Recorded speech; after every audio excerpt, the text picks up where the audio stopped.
My name is Nora. I'm back again, and this weekend this week I'm so excited because my best friend Eboni is here visiting. I'm here with the twin boys, Aiden and Amir, the homies that you probably see in our pictures a lot. These are her sons, Aiden and Amir. This is Aiden and Amir's mom, Eboni, and she's the mother of twins. As I just said, Aiden and Amir. Hey guys. But she had twins, and so I never had twins before. So I want to talk about black women or women who have twins, like the pregnancy. What's that like? You know, like I always had questions. I never wanted twins. I was scared. Like I don't want to have two babies at one time. It's too much work. So, you know, Eboni lucked up on her first go round and had twins, and she had natural births with both babies. As natural as possible, and we'll talk about that. This is what we're gonna talk about, because in my mind, I think it's not fair that women who are pregnant with twins are often not allowed to make a choice as to the way they want to birth. OBGYN just takes over and is like, oh, you're gonna have a C-section, da, da, da, da. So, you know, I want to talk about her experience. You know, did that happen to her? How did it go, and what she did, and how she had an amazing birth. All right, let's take a clap.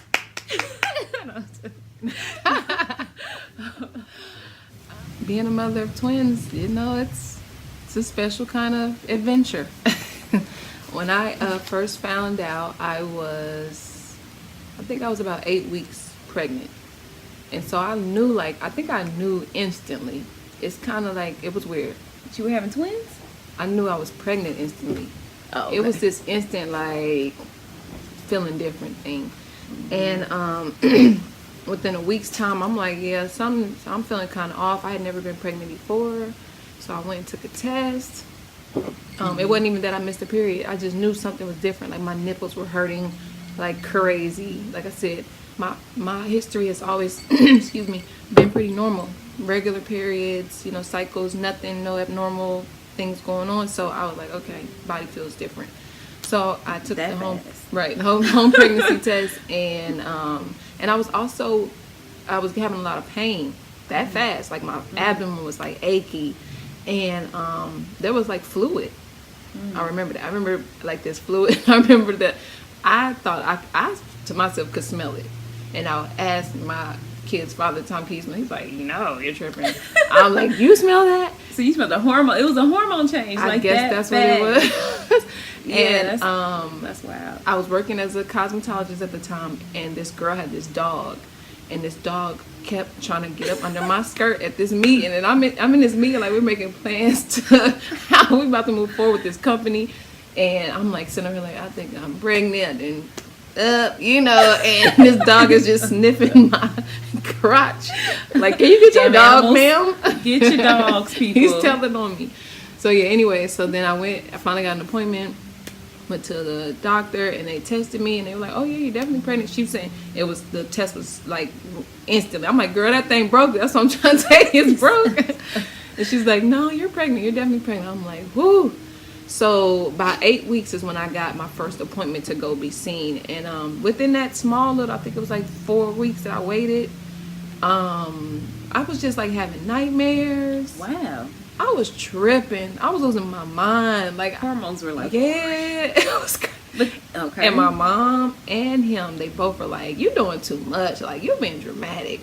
Like, they were making me feel like I was crazy. I'm like, what are you saying? I'm telling you, I'm aching. I'm telling you, like, and then I had like a little bit of spotting. It was really quick, intense, boom. So I went to the doctor, and I'm telling her, and normally, like I said, my history in the doctor's office is, nope, I ain't got that. Nope, I'm healthy. Nope. Everything was a no, but when I'm checking off, I'm like, yeah, I got that. Yeah. Hallucination. Yep. Head hurting. Yep. Like, it was just everything. And so she read over, and she was like, so you say how many weeks? I said, I can't be no more than, you know, they're trying to remember the event happening. Can't be no more than like 7 weeks. And she was like, that's kind of early. Well, let's just go ahead and let's get an ultrasound. I'm like, okay. So she brought in this old ancient machine, and I'm like, oh god. Is it the probe one? Was it the probe? No, it wasn't the probe. This was just, you It know, was a stomach one? yeah, stomach one. But the machine was so big, it looked like, you know, one of those ones they brought in when you had movie day at school. Like she wheeled it in. You gotta wheel it in, it's strapped to the car. So she goes over my stomach, and she was really nice, but I think she had already knew what was going on. And then I remember her saying, "Oh, well, there it is, right there. There's two heartbeats. You see that?" I'm keeping it real with you. I wasn't ready to be with child. Period. Okay, I wasn't ready to be with child or with child with that person. Just to be honest with you. And so I'm looking this way, like, girl, I don't even want to see what's over there. And she said the 2 heartbeats, and so the baby got 2 hearts. And she said, "No, silly, you're having twins." Duh. I freak out. Ah! How did this happen? So yeah, that's how my journey began, knowing that, hey girl, this is what you're here to do, to bring these 2 little beings into this world. So my whole mood about the whole process really shifted. Like, I don't know if it was God, I don't know what came into that room with us, but it became warm. Okay. And I was like, this is what I was here to do. And so I was ready for them joints now. So, the whole time the doctors, put me on alert from the jump. I just remember my whole entire pregnancy being scared that I couldn't do it. Like I said, I did have some bleeding and things like that, so they were telling me my cervix was already opening. So, I mean, that sounds correct. That should be high risk, if you're having that problem, because you need your cervix to be closed or the baby's going to come out. So I was instantly put on bed rest. So there goes doing hair, go lay down, put your feet up. I still would be moving around the house and stuff and cooking and stuff and going up and downstairs. And the doctor said that they can tell that I'm not laying down. So then I had to get down on lay down mode. I also was in a kind of stressful, or not kind of, a very stressful situation at the time. So I had to shift out of that. I had to get out of that because the doctor would keep telling me, like, you're going to lose them. Whatever you're doing, you're going to lose them. Like I said, it just was this whole, you're not going to be able to keep them. So fear was in. So I removed myself from the stressful situation. I changed my diet. I was no Coca-Cola, no deli meat, all this stuff. But anyway, I spent my entire pregnancy on my back because that's what they told me to do. So they were up. My mom came through in the clutch. She was cooking my meals for me. It was long days and long nights. That sounds horrible. I started knitting. Okay. I have a couple little blankets I made them, little cross stitch. But yeah, it was kept your mind busy. Kept it, yeah. And I watched a lot of documentaries. So I think that's something you would want to not do as well. I mean, you want to be prepared. But I think if we could just do some kind of thing where people who have experience giving birth could talk to the mothers that's coming. Because all of mine came from TV. TLC with a baby story. I hate that show. I know, but that's the only place I got. It's so drama. It's like extra and it was so drama. Dramatic. All that yelling and it just, and they would bring it up high intense. She might lose them. And the music goes And so that, on top of my doctor, when I moved from Kansas City to California, I had a hard time finding a doctor. Nobody wanted to take me because I was high risk. And I didn't start from the beginning with them. And they would just keep it real, like, people sue people every day for when their babies die. And I don't want to be sued, so I'm sorry. So real talk, I ended up having to go to the county. The boys, like I said, I would go to my tests and everything would show up fine. We were doing good, but it was still always, get prepared for high risk. With my boys, I could tell at one point, once they got so active, I could tell who was who. So I named them at the time. So, like, once they got so big and they had to, when one moved, he had to adjust the other one, because every time they're both so small, they could just be like, bloop, bloop, bloop, bloop, floating. But once they get so big, when this one moves, that one got to move. So Amir started off here on my right side, because I knew it was Amir because he was more active. He stayed awake, he kicked, he pushed, he did a lot all the time. I would just feel little butterflies all the time. And Aiden would just be sleeping a lot, where I would have to go get cold water and drink it real fast or try to count his like kicks. Wake up, so then he would kind of give me a little flutter and then he'd go on back down. He'd be still again. So as Amir rotated, and came around. Aiden, of course, goes this way, and the mirror comes all the way down, head down, and then Aiden's up here. The fact that you were intuitive to know who was who, Yeah. I think that's amazing. They were like so different though. But you were very in tune with your body. I had a lot of time. You did. This goes into, you were on bed rest, so you have a lot of time to connect with your babies. I did. In utero, and that's really important. I mean, I think that's why you guys actually have the bond you have now. That's facts. I can think see y'all that. are like, I mean, you so tight. You know. I know you're not supposed to lay on your left side when you're pregnant. I thought that's the side. Or are you supposed to? I thought you wasn't. You are supposed to because that's where your left heart side, is. because your heart, everything is, yeah. So because the mirror was on my left side, I didn't get to do that because the mirror would be like, "Get off me!" Okay. So then he started fighting you. Yeah. So I would have to be on my back, which was not supposed to be good. Or Excuse me, I'm gonna go lock on my my door side. so we don't have a kid running here. no worries. Or on my right side, and I would try to get on that left, but Amir, like I said, Amir's just been the boss. Okay, he's the active one. He's like, "Let me tell you, this is how it's gonna go." So yeah, anyway, he was head down, and we were doing good, but they were concerned about his head being below my pelvic bone, and that they couldn't determine the size of his head because of this. So then there's that panic again. Well, we can't tell if he's growing right. Oh my god. And I'm like, well, what about it? What does his body say? And then, and Right. so a month before, they were supposed to be here July. It came June 16th. I just think they kind of hyped up the game. They were like, you're running out of room. And Yeah. I don't know. Like, I just would really want people to understand that we've been having babies before we had doctors.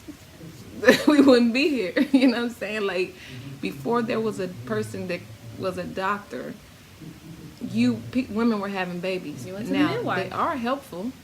They are helpful. But that's why I said I would like it to be more of a community thing, a coach talk you through from a personal standpoint, as well as a doctor too, because sometimes you do know that. A lot of people do put a lot of faith in the doctors. They believe that the doctor said, and that's what it is. I don't want to take that from anybody. But you need to know, you need to have a balance. You know what I'm saying? Mm-hmm. So I wish I would have had a woman to tell me. I mean, my mom was there, but I just wish I would have had a stronger voice. You can do this, honey. You were made to do this. You know what I'm saying? Whether they twins or not, you were made to give birth to children. They gave you Pitocin and they gave you an epidural. So I didn't want to induce them. I remember the day the lady, like I said, she kept trying to. She put the test when and they put it on your belly. to see the heartbeat. Yeah, so I would always have the two, and The she's like, I monitor. just can't really Heart get to rate him the way I monitor. want to. So I think we should go ahead and get him out of there. Oh my goodness. And I went back and forth with my mom. My mom was like, well, Ebony, you don't want for something to be, something to go wrong with him. And Of course because not. of it. So No mother I'm like, does. all right, well, let me go get one more good burger from Habit. I know that's right. I know They used to that's have this right. joint with a bell pepper on top, put a little chili on Bell that thing. pepper on top. What the hell? When A they start banana putting- pepper. It was a I banana thought you said pepper. a bell pepper. I was like, when they start I did doing say it that? like that. That's different. No, they used to have like seasonal burgers. But Oh, this was they my still joint. do. I know what you're talking This about. was my Okay. joint. So then we had that burger. I was nervous, but we went back. So they started me with the Pitocin. Yeah, so they asked me did I want an epidural. I was considering it. You nervous, like, okay, you kind of then took control over my situation. Like, Yeah. I might want you to go ahead and give me something. But when I asked, they said basically like, I'm like, well, when am I going to have them? They were like, it could be 2 days. Well, then I don't want to take a painkiller today. Yeah. And 2 days later, I'm going to need it. Yeah. And that's pointless. So I just went without. They was like, well, we ain't going to be able to do it later. That fear, They always tell it's you a that. threat. It's, yeah. All right, well then I ain't gonna, I don't. Okay, well then we're not gonna do it then. So we didn't do that. The Pitocin, it was in there. Now I'm sorry, I want to go back to this. Whenever I would get Braxton Hicks contractions, they would always want to slow them back down, and they would give me magnesium.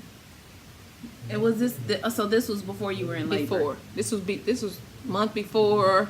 Okay, yeah, because magnesium stops the contractions. Yeah, It's- and- but when I'm telling It you, relaxes the I muscles. really did not like that. Like, they had to put the thing up on the bed because you get so zooted. You're What liable to they- fall out the bed with that magnesium. Whatever they was giving me, I was out of it. I would be out of it for hours. From the magnesium? Mm-hmm. Whatever kind of magnesium they was giving me, Interesting. they put that in my vein. That, like I said, they would pull the little strap, the little arm guardrail up for the bed because as soon as it gets in, it's like, ooh. See, this is new to me. This is My wow. mom will come and sit next to that bed just to make sure, because you're gonna fall out the bed if that guardrail is not there. You're gone. And I really would not. I really hated that. But again, I'm just like, whatever. I don't want the babies to come 2 months early, you know, whatever, when I'm having these contractions, because it would just be this tightening of the muscles, you know, Yeah, constant tightening. yeah. So yeah, okay. So now we're back to the Delivery room. delivery room. So I sat around for like a day, just chilling for real. I would get like a few contractions, but just chilling with that pitocin Drip. and kind of started speeding up a little bit. But I think we were like a day and a half in of me being there, and I'm kind of like over it. Like, they ain't coming. Like, let me go home. Yeah. I'm hungry, you know. And they're like, no, they're gonna come. Da, da, da. You're now at 2 centimeters. Oh, okay. And I need to be a 10. So y'all, this is when it get kind of crazy. This is my interpretation, okay? But this is how I saw it. Get Okay. So my mom's sitting there with me. She been holding me down for a day and a half. She been eating that nasty hospital food with me. Barf. She ain't leaving my side. Well, when they would bring it in, she'd be the one to eat it because I couldn't eat.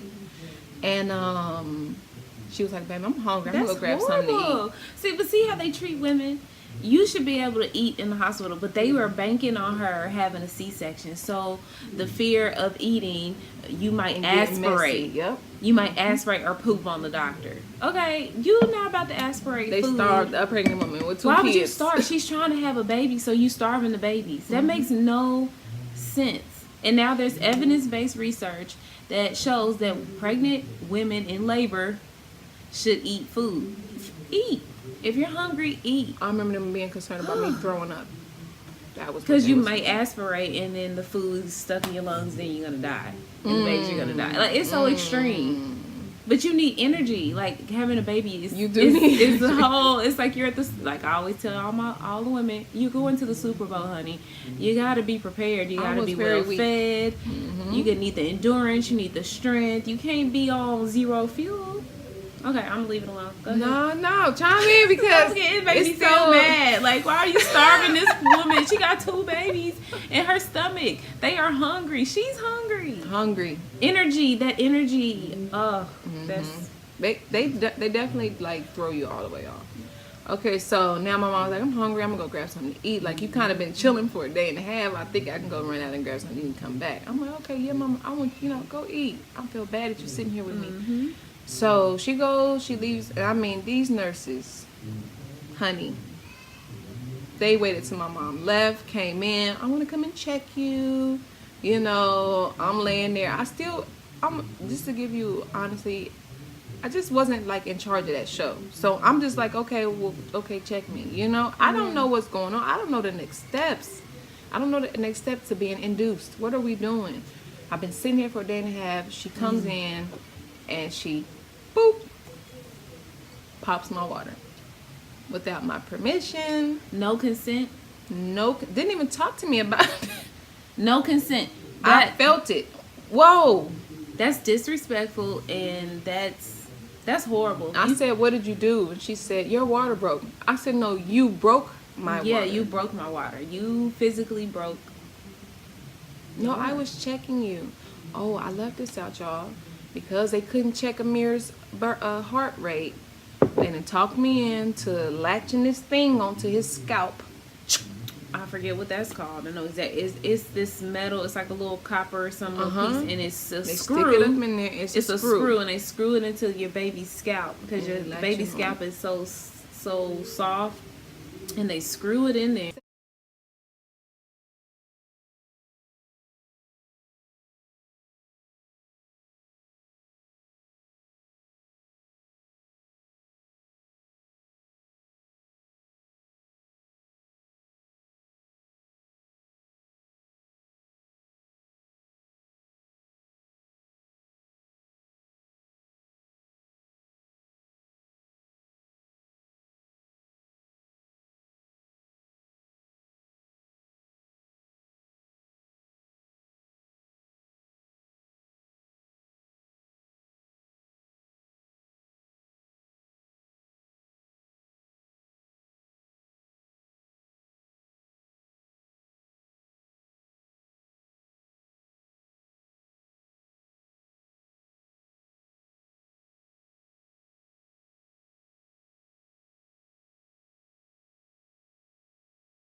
So Amir still has a permanent, like, you know, a little spot. I mean, he has locks, so, but he has a scar for the rest of his life because they wanted to attach something. I feel like everything was an experiment, and I really feel like I got, you know, swooped up in it. But we're here, we're healthy. God is good.